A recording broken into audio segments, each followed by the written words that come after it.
The morning sun cast long shadows across the grounds of Kensington Palace as Catherine, the Princess of Wales, stood by the large windows of her private study. Her fingers traced the condensation on the glass while her mind wandered to the conversation she and William had shared the night before. The weight of their decision pressed heavily on her shoulders, and she knew that today would change everything for their family. William had been unusually quiet during breakfast, his usual morning cheerfulness replaced by a contemplative silence that spoke volumes. Their children, George, Charlotte, and Louis, chattered excitedly about their upcoming school activities, completely unaware of the storm brewing in their parents' hearts. The couple exchanged meaningful glances across the breakfast table, each knowing that they were about to embark on a journey that would test the very foundations of their marriage and their roles within the royal family. The decision hadn't come easily. For months, Catherine and William had been grappling with an impossible choice that would affect not only their personal lives but also their public duties and the future of the monarchy itself. The pressure from various royal advisors, family members, and the relentless media scrutiny had finally reached a breaking point. They knew that whatever path they chose would require tremendous sacrifice and courage. Catherine remembered the exact moment when everything began to unravel. It was during a private meeting with King Charles III, where concerns about the future direction of the monarchy were discussed in unprecedented detail. The conversation had revealed fundamental differences in vision that couldn't be easily reconciled. William, as the heir to the throne, found himself caught between his loyalty to his father, his duty to the crown, and his love for his wife and children. The couple had spent countless sleepless nights discussing their options, weighing the consequences of each possible decision. Catherine watched as the man she fell in love with at university struggled with the enormous responsibility that had been placed upon his shoulders from birth. She saw how the constant public scrutiny and royal obligations were slowly wearing away at his spirit, and she knew that something had to change. Their relationship had always been built on mutual understanding and support, but this crisis tested those bonds in ways they had never experienced before. Catherine found herself questioning whether she was strong enough to continue in her role as a future queen, while William wondered if he could ask her to make such sacrifices for a life she had never truly chosen for herself. The media speculation had become increasingly intense, with photographers camped outside every royal residence, and reporters analyzing every public appearance for signs of tension or discord. The couple had become experts at maintaining their composed public facades, while their private world crumbled around them. Every smile was scrutinized, every gesture analyzed, and every moment of silence was interpreted as evidence of their alleged marital problems. But the truth was far more complex than any tabloid could understand. Their love for each other remained unwavering, but they had reached a crossroads where love alone might not be enough to overcome the institutional pressures threatening to tear them apart. The weight of royal tradition, constitutional requirements, and public expectations had created an almost impossible situation that demanded a solution neither of them wanted to face. Catherine thought about her journey from a middle-class girl from Berkshire to becoming one of the most photographed women in the world. The transformation had been gradual but profound, and she had worked tirelessly to earn the respect and admiration of the British public. Her charitable work, her dedication to causes close to her heart, and her natural grace in representing the crown had made her a beloved figure both in Britain and around the world. William, meanwhile, had spent his entire life preparing for his eventual role as king, but he had never imagined that the path would be so fraught with personal anguish. His military service, his charitable endeavors, and his commitment to modernizing the monarchy had earned him widespread respect, but he couldn't shake the feeling that he was losing himself in the process. The couple had always been each other's anchor in the storm of royal life, but now they found themselves drifting in different directions. Catherine yearned for a life where she could be simply a mother and wife without the constant pressure of public scrutiny, while William felt the crushing weight of duty and obligation that seemed to grow heavier with each passing day. Their children had become their primary concern in all of this turmoil. George, as the future heir, was already beginning to understand the magnitude of his destiny, while Charlotte and Louis remained blissfully unaware of the complexities surrounding their family's position. Catherine and William were determined to protect their children from the worst of the media circus while also preparing them for the realities of their unique circumstances. The palace staff had begun to notice the tension, though they maintained their professional discretion with the same unwavering loyalty they had always shown.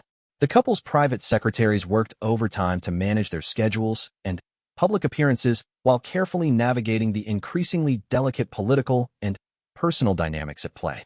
As Catherine continued to stare out the window, she reflected on all the moments that had led them to this point.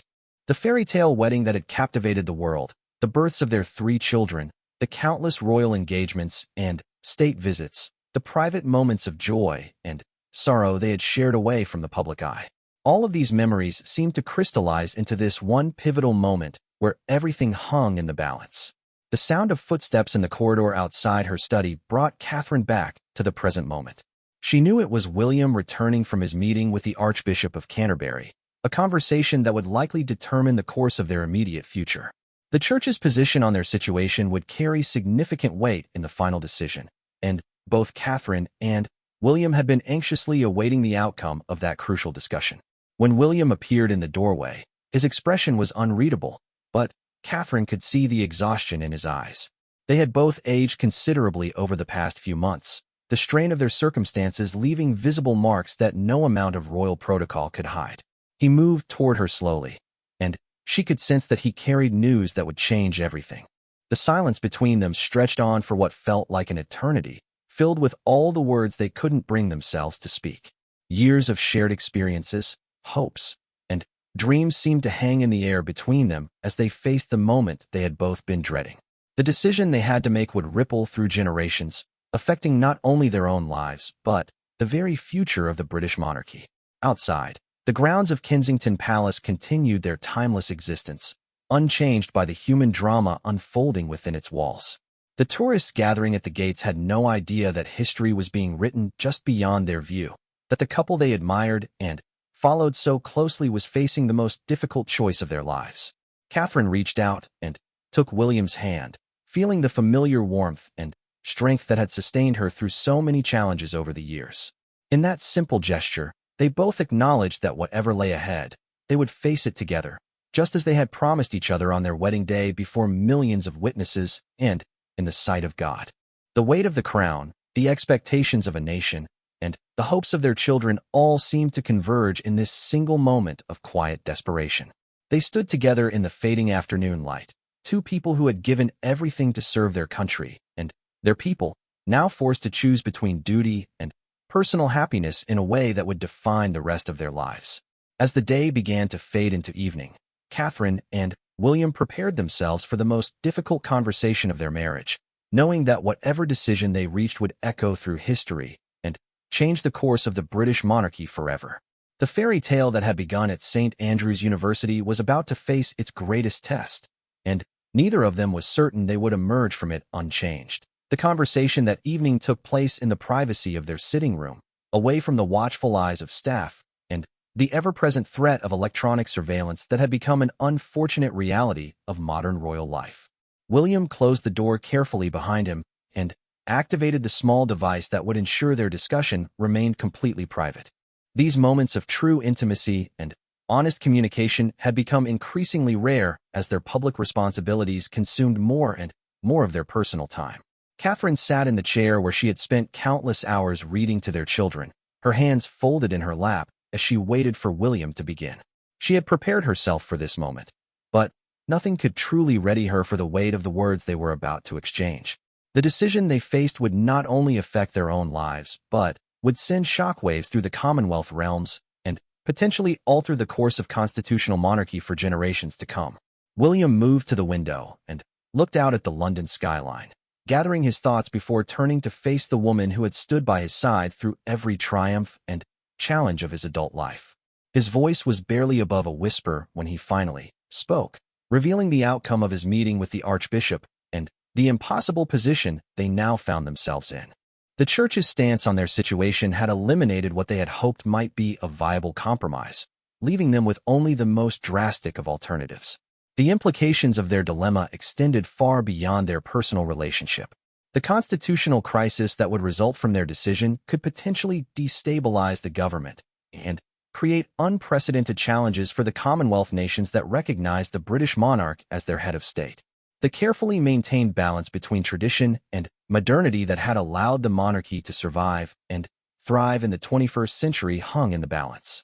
Catherine listened with growing heaviness in her heart as William explained the legal and constitutional complexities that had emerged from his discussions with the palace's senior advisors. The ancient laws and customs that governed the succession and the role of the monarch had not anticipated the unique circumstances they now faced. The very foundations of the system that had endured for over 1,000 years were being tested by their personal crisis. Their children's future had become the central focus of their agonizing deliberations. George, as second in line to the throne, would inevitably be affected by any decision they made, while Charlotte and Louis would have their entire life trajectories altered by the path their parents chose to take. The burden of protecting their children's innocence while preparing them for an uncertain future had become almost unbearable for both Catherine and William. The couple had consulted with child psychologists, constitutional experts, and trusted family members, but ultimately the decision rested with them alone. The weight of responsibility for the future of their family and the monarchy pressed down upon them with crushing intensity. Every option they considered seemed to involve devastating sacrifices that would affect innocent people who had played no role in creating their current predicament. William shared the details of his conversations with his father, King Charles III, whose position as monarch prevented him from offering the kind of paternal guidance his son desperately needed. The institutional requirements of the crown created an almost insurmountable barrier between father and son at precisely the moment when family support was most crucial. The isolation imposed by royal protocol had never felt more painful or destructive than it did in this moment of crisis. Catherine revealed her own struggles with the mental health challenges that had emerged from months of relentless pressure and speculation. The constant scrutiny had begun to affect her ability to function as both a mother and a public figure, and she found herself questioning whether she possessed the strength to continue in her role. The perfectionism and self-sacrifice that had made her such an effective royal had become a source of internal torment that threatened to overwhelm her completely. The media's treatment of their situation had become increasingly invasive and speculative, with every anonymous source and unconfirmed report adding to the toxic atmosphere surrounding their marriage and their royal duties.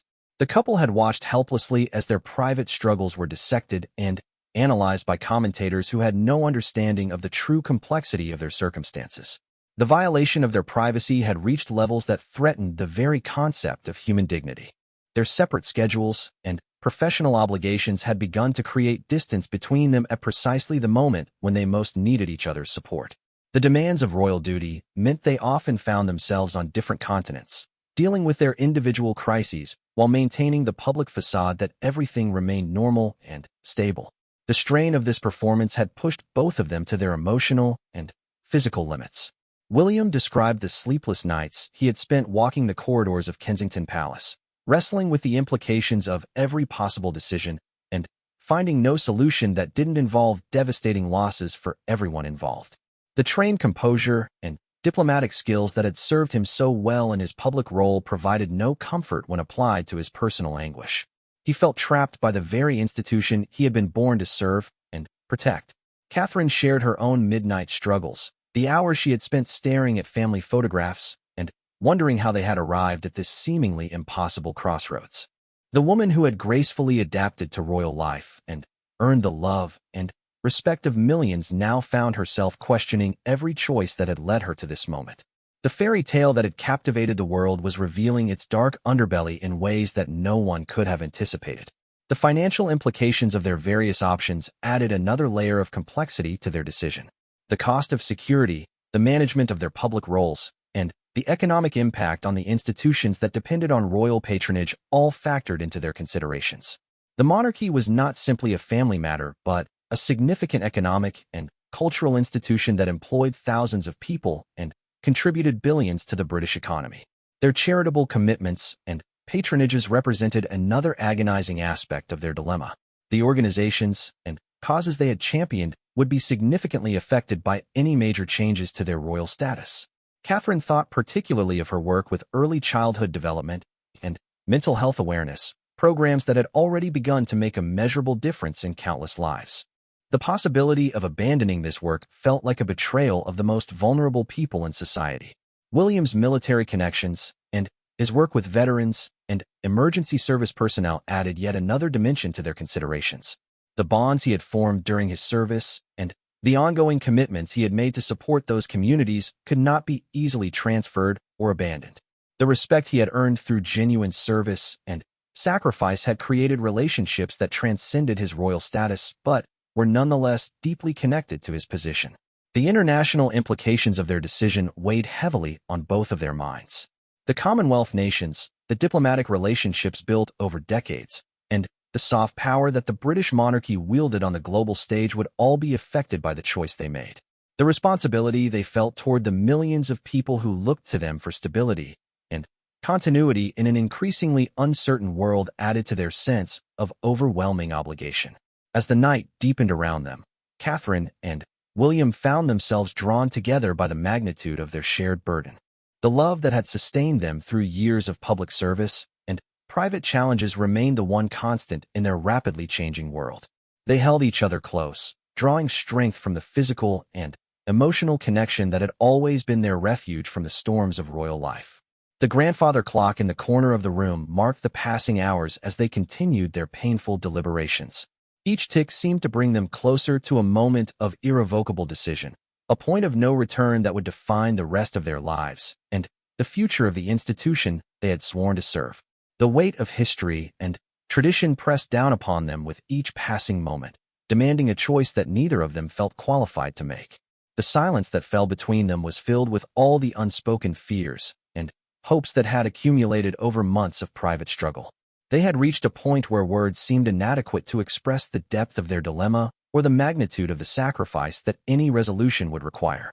The fairy tale that had begun with such promise and joy now faced its darkest chapter, with no guarantee of a happy ending for anyone involved.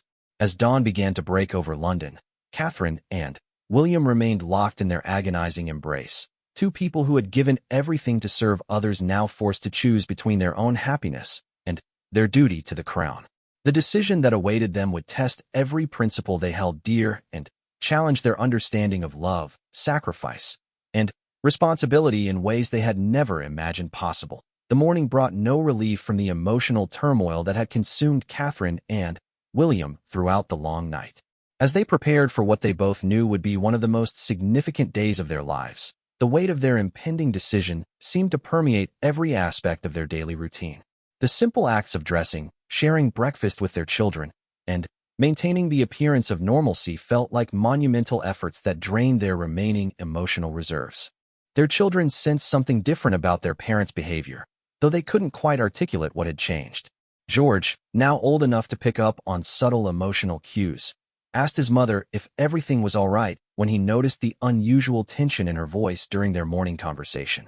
Catherine's heart broke a little more as she reassured her eldest son with a smile that didn't quite reach her eyes, knowing that she was protecting him from a truth that would soon reshape his entire world. The palace staff moved through their duties with their customary professionalism, but even they could sense that something momentous was approaching. The private secretaries exchanged worried glances as they reviewed the day's schedule, and the security team noted the unusual level of activity and the seemingly random changes to normal protocols. The institutional machinery that supported the royal family continued to function, but there was an underlying current of anxiety that affected everyone within its orbit. William's scheduled meeting with the Prime Minister had taken on extraordinary significance in light of their personal crisis. The constitutional implications of their situation required the highest level of government involvement, and the potential political ramifications could affect everything from trade relationships to diplomatic protocols. The carefully maintained separation between the monarch's personal life and their constitutional role was about to be tested in unprecedented ways. Catherine spent the morning in her private office, reviewing the extensive portfolio of charitable work and patronages that had become such a central part of her identity as a royal. Each organization represented relationships built over years of genuine commitment and care, and the thought of potentially abandoning these responsibilities filled her with anguish. The early childhood development programs she had championed were beginning to show measurable results in communities across the United Kingdom, and the mental health initiatives she supported had already saved countless lives. The irony of her situation was not lost on her as she reviewed the mental health statistics and program outcomes. Here she was, advocating for psychological well-being and emotional support for others while struggling to maintain her own mental health under the crushing pressure of royal expectations and media scrutiny. The woman who had become a voice for those suffering in silence found herself unable to speak openly about her own pain and confusion. William's return from his government meetings brought fresh complications to their already overwhelming situation. The constitutional experts had identified legal precedents and potential pathways that were both encouraging and terrifying in their implications. The solutions that might preserve their marriage and their sanity would require changes to fundamental laws and traditions that had remained unchanged for centuries. The risk of creating a constitutional crisis that could destabilize the government was very real and very frightening. The couple found themselves caught between their love for each other, their duty to their children, their obligations to the crown, and their responsibility to the people they served. Every option seemed to involve betraying someone or something they held dear, and the perfect solution they desperately sought appeared to be nothing more than an impossible fantasy. The pragmatic realities of constitutional monarchy and the emotional needs of a family in crisis seemed to be fundamentally incompatible. Their lunch together was eaten in relative silence, both of them lost in their own thoughts and fears about the future. The simple meal felt like a last supper of sorts, marking the end of one chapter of their lives and the beginning of something entirely unknown and potentially dangerous. The dining room, where they had shared countless family meals and intimate conversations, now felt like a stage where they were performing the final act of a tragedy they had never wanted to star in. The afternoon brought unexpected visitors in the form of close family members who had learned of the crisis and come to offer their support and counsel. These conversations were both comforting and heartbreaking, as people who loved them deeply struggled to understand the magnitude of the forces arrayed against their happiness. The advice offered was well-intentioned, but ultimately inadequate to address the unique complexities of their situation. Catherine's parents arrived from Berkshire, their faces reflecting the worry and confusion that had consumed them since learning of their daughter's predicament. Michael and Carol Middleton had watched their daughter transform from a university student into one of the most recognizable women in the world, and they had always been proud of her grace and dedication to her royal duties. Now they found themselves helpless to protect her from forces beyond their understanding or control. The conversation with her parents forced Catherine to confront the reality that her decision would affect not only her immediate family, but also the extended network of people who had become part of the royal orbit through their connection to her. Her siblings, her childhood friends, and the countless people who had supported her journey to royalty would all be impacted by whatever choice she and William ultimately made. The ripple effects of their decision seemed to extend infinitely outward, touching lives in ways they were only beginning to understand. William's own family dynamics added another layer of complexity to their deliberations. His relationship with his father had always been complicated by the institutional requirements of their respective roles, and the current crisis had only intensified those tensions. King Charles III found himself in the impossible position of being both a concerned father and the head of the institution that his son's decision could potentially damage or even destroy. The historical precedents for their situation were both encouraging and terrifying. The abdication crisis of 1936 had shown that the monarchy could survive fundamental changes to the line of succession, but it had also demonstrated the enormous personal and institutional costs involved in such dramatic upheavals. The parallels between their situation and that of Edward VIII and Wallis Simpson were both obvious and misleading, as the specific circumstances and social context had changed dramatically over the intervening decades. Their legal advisors had prepared extensive briefings on the various options available to them, each accompanied by detailed analyses of the potential consequences and complications. The documents filled several thick folders and represented hundreds of hours of research and consultation with experts from around the Commonwealth. Despite all this preparation and analysis, the fundamental dilemma remained unchanged. There was no solution that didn't involve significant sacrifice and risk. The security implications of their various options had become a major concern for the protection officers responsible for their safety. Any dramatic change to their status or location would require extensive planning and coordination with multiple agencies and departments. The logistics of maintaining their safety while potentially restructuring their entire way of life added yet another dimension to their already overwhelming list of considerations. As the afternoon wore on, Catherine and William found themselves drawn back to the fundamental question that had started their crisis. What kind of life did they want to build for themselves and their children? The answer seemed so simple and so impossible at the same time. They wanted to be together, to raise their children with love and stability, to serve their country and their people, and to maintain the dignity and effectiveness of the monarchy. The tragedy was that these seemingly compatible goals had become mutually exclusive under the current circumstances. The telephone calls from senior palace officials, government ministers, and Commonwealth representatives continued throughout the day, each adding new information or complications to their decision-making process. The international dimension of their crisis had become increasingly apparent as diplomats and Foreign Office officials briefed them on the potential impact of various scenarios on Britain's relationships with other nations. The media speculation had reached fever pitch, with news organizations from around the world stationing reporters outside every royal residence and analyzing every public statement and appearance for clues about the developing situation.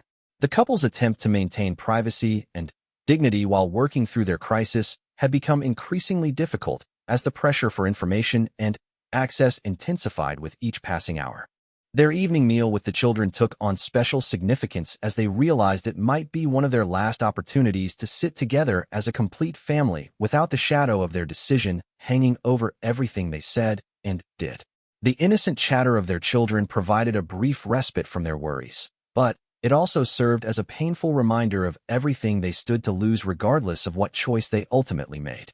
As night fell over London once again, Catherine and William prepared for what they both sensed would be their final night of uncertainty. Tomorrow would bring the moment of decision that they could no longer avoid or postpone. The fairy tale that had captivated the world was approaching its climax, and neither of them could predict whether it would end in triumph or tragedy. All they knew was that they would face whatever came next together, just as they had faced every challenge throughout their remarkable journey from university sweethearts to the most scrutinized couple on earth. The final morning arrived with an air of inevitable conclusion that seemed to settle over Kensington Palace like a heavy fog. Catherine woke before dawn, having slept fitfully through dreams filled with fragments of their courtship, their wedding day, and countless moments of happiness that now felt like they belonged to different people living in a different world. The woman who had once planned her future with such confidence and optimism now faced a day that would shatter every assumption she had made about her life and her role in the world.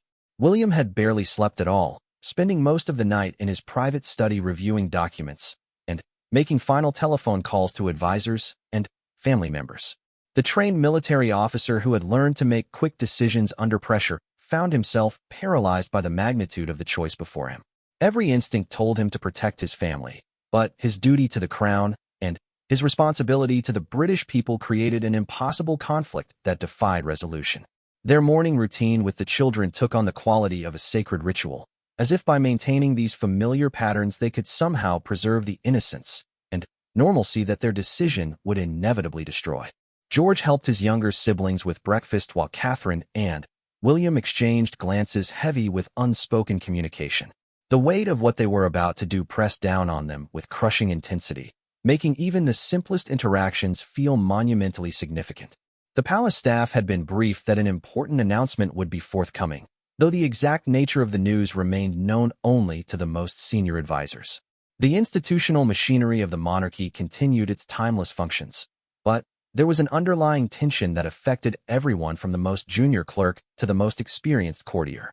History was about to be made within these ancient walls, and everyone present could sense the approaching moment of transformation.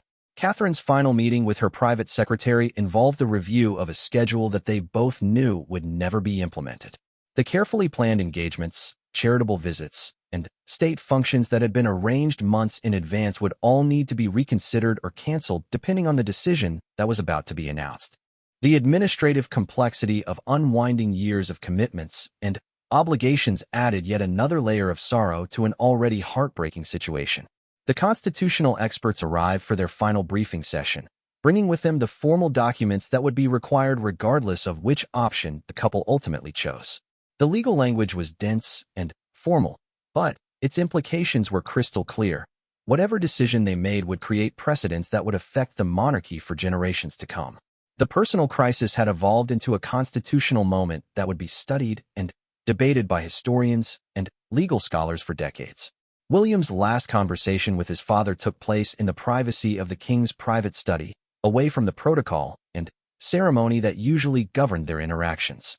The institutional barriers that had always complicated their relationship seemed particularly cruel in this moment when a son desperately needed his father's wisdom and support. The conversation was brief but emotionally devastating, as both men struggled with the competing demands of family love and royal duty. The children were gently prepared for the possibility that their family life might undergo significant changes, though the full implications of what was about to happen remained beyond their understanding. Catherine and William had consulted with child psychologists about the best way to protect their children's emotional well-being during what was certain to be a traumatic transition. The couple's primary concern throughout the entire crisis had been minimizing the impact on their children, but they were beginning to understand that some damage might be unavoidable. The final documents were prepared and reviewed, with multiple versions ready to accommodate whatever decision the couple ultimately reached. The palace communications team had drafted press releases, constitutional scholars had prepared legal briefs, and government officials had been placed on standby to manage the political fallout. The machinery of state stood ready to implement a decision that would reshape the monarchy and potentially alter the course of British history. Catherine's last private moments in her study were spent looking through photo albums that chronicled her journey from a young woman in love to a global icon representing one of the world's oldest institutions. The images seemed to tell the story of someone else's life, a fairy tale that had somehow become her reality before transforming into something darker and more complicated than she had ever imagined possible. The weight of lost innocence and shattered dreams settled over her like a shroud. The formal meeting that would finalize their decision took place in the same room where they had celebrated so many happy moments as a family. The irony was not lost on either of them as they sat across from each other at the table where they had shared countless intimate conversations and family meals. The love that had sustained them through years of challenges and triumphs remained strong, but it now seemed inadequate to overcome the institutional forces threatening to tear them apart. William's voice was steady but filled with emotion as he outlined the final terms of their decision, speaking with the formal precision that his royal training had instilled in him, but with an underlying current of heartbreak that no amount of protocol could disguise.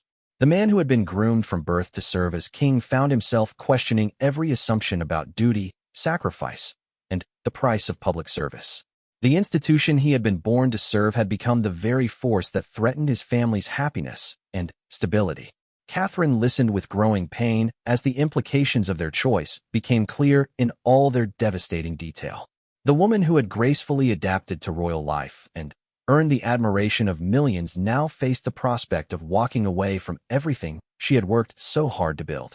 The charitable causes she championed, the public role she had crafted with such care, and the relationships she had developed over years of dedicated service would all be fundamentally altered by their decision. The final signatures were applied to documents that would change the course of British constitutional history, each stroke of the pen representing a choice between competing values and loyalties that had proven impossible to reconcile. The legal formalities that surrounded their decision could not diminish the emotional devastation that accompanied each official action. The fairy tale that had begun with such joy and promise was ending with the kind of sacrifice and loss that seemed to belong in a classical tragedy rather than a modern love story. The immediate aftermath of their decision brought a strange sense of relief mixed with profound grief, as if they had finally escaped from a trap that had been slowly crushing them but had lost something precious in the process of breaking free.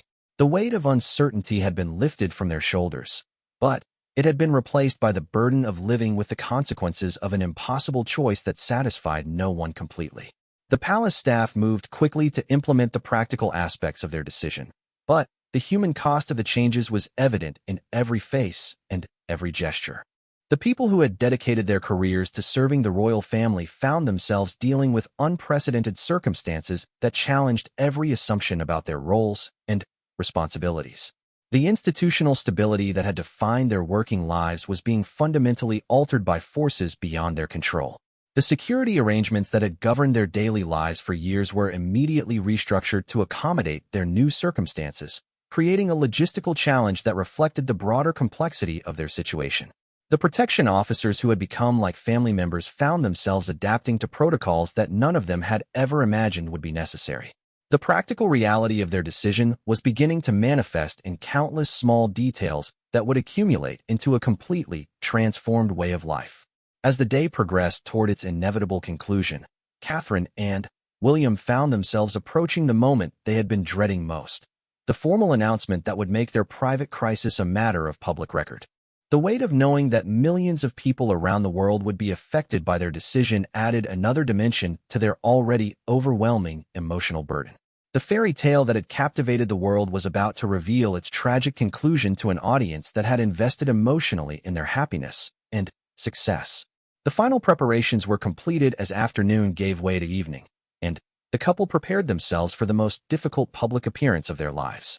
The composure and dignity that had served them so well throughout their royal careers would be tested one last time as they faced the world with news that would shock and sadden people who had followed their journey with such hope and affection. The moment of truth was approaching, and there would be no turning back from the path they had chosen. The Great Hall of Kensington Palace had been prepared for what would be remembered as one of the most significant moments in modern royal history. The ancient walls that had witnessed centuries of triumph and tragedy now stood ready to frame a scene that would echo through generations.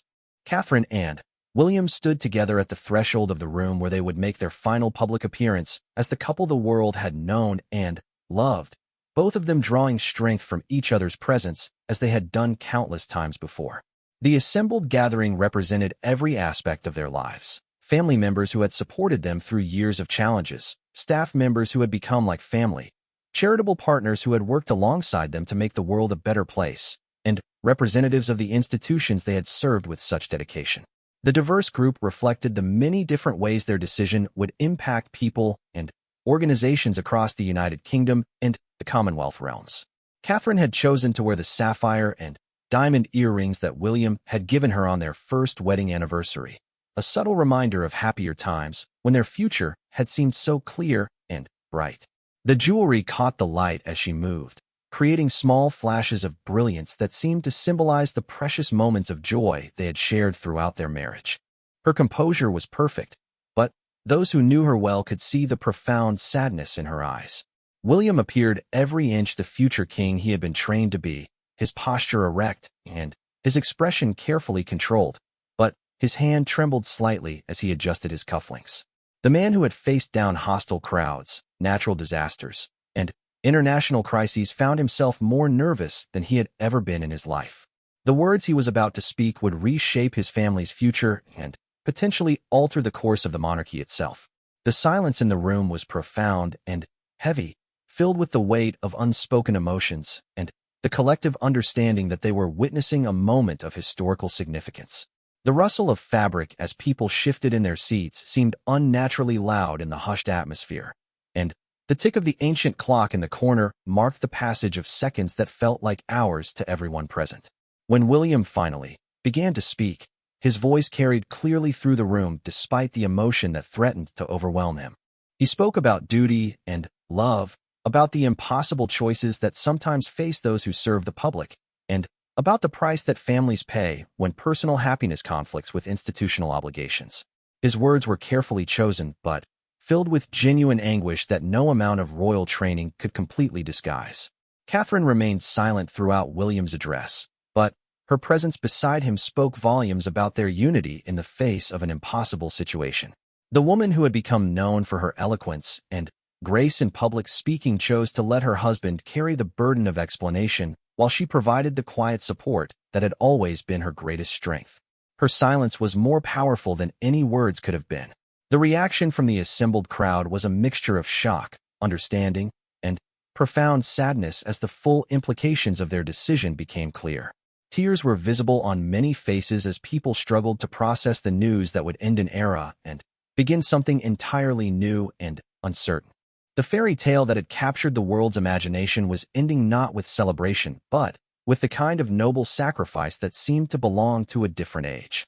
The formal statement that followed William's personal remarks outlined the legal and constitutional framework that would govern their transition, but the technical language could not diminish the emotional impact of what was happening. Years of careful planning and constitutional preparation had led to this moment, but no amount of legal precision could ease the pain of what they were all experiencing together. The questions from the press representatives were respectful but searching, reflecting the intense public interest in understanding how such a beloved couple had reached such a devastating conclusion. Catherine and William answered with honesty and dignity, refusing to blame anyone or anything for their situation, while acknowledging the terrible toll that their circumstances had taken on their family and their ability to serve effectively. The most difficult moment came when they were asked about their children and how they would explain this decision to George, Charlotte, and Louis. Catherine's voice finally broke as she spoke about their primary concern being the well-being and happiness of their children, and how they had made their decision based on what they believed would ultimately be best for their family's future. The emotion in her voice revealed the depth of a mother's anguish that no public role could contain or diminish. The international implications of their decision were addressed with the same careful consideration they had always shown for diplomatic and constitutional sensitivities. Representatives from the Commonwealth realms had been briefed in advance, and the couple expressed their gratitude for the understanding and support they had received from across the globe. The personal crisis had become a constitutional moment that required delicate handling on multiple levels. The charitable organizations and patronages that had been such a central part of Catherine's royal identity were specifically mentioned as she spoke about her hopes that the important work would continue even if her role had to change dramatically. Her voice strengthened as she talked about the causes closest to her heart, particularly her work with children and mental health awareness, revealing where her true passions lay beyond the formal requirements of royal duty.